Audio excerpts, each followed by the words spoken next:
So you said next time going to a beach. Does it mean you will be stepping out of your comfort zone, Nidhi? Because I think Himalayas seem to be your comfort zone.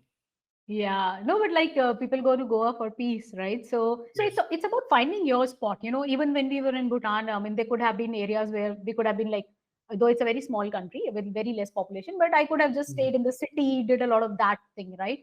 But we managed to find out spots which were much more peaceful. We even went to a hike to live with a Bhutanese family for a while and stuff.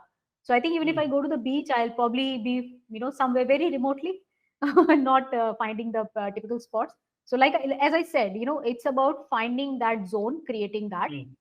and just being there. And especially because I'm a very people's person, so I like to be surrounded by the local people. I just that what kind of lifestyle they are living and how have they managed to crack through that peacefully Mm. and happily, Mm. vis-a-vis we are struggling to do that in our own cities. Mm. Mm. So Nidhi, in the first 10 years of your career, as I was mentioning during the introduction, right, you've done a lot of work on the process side, on delivery side, right, on account Yes, management yes. side, and then you switched gears to marketing, right? That's what you did.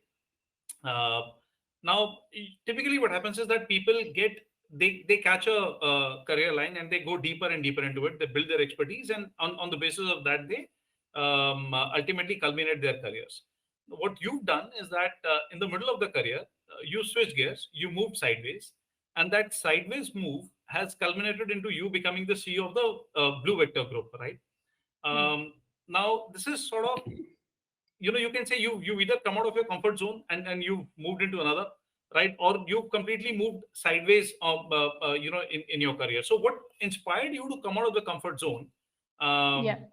right? Because you must have reached some sort of a comfort in doing what you were doing in the first 10 years of your career, right?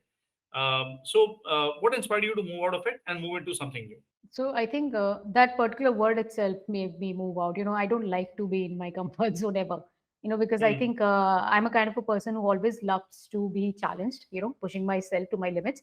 That's Mm. that's just who I am. It's not something that I'm saying as part of trying to establish a particular image about myself. That's how I have been born and brought up, right? And that's who I am internally. So unless I'm pushing myself for something and I'm not achieving something for myself or the part, the thing that I'm part of, it Mm. just doesn't satisfy me.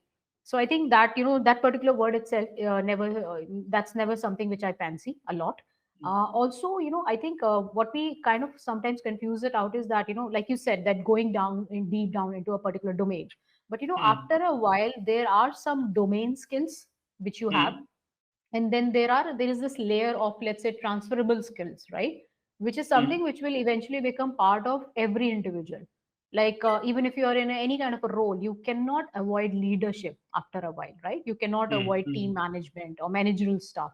So I think I looked at my career from that lens a bit more, that because I was not very technically educated, from like I didn't have an engineering as a background and stuff like that. Mm. I was Mm. more into a very generic side of the world, processes and stuff.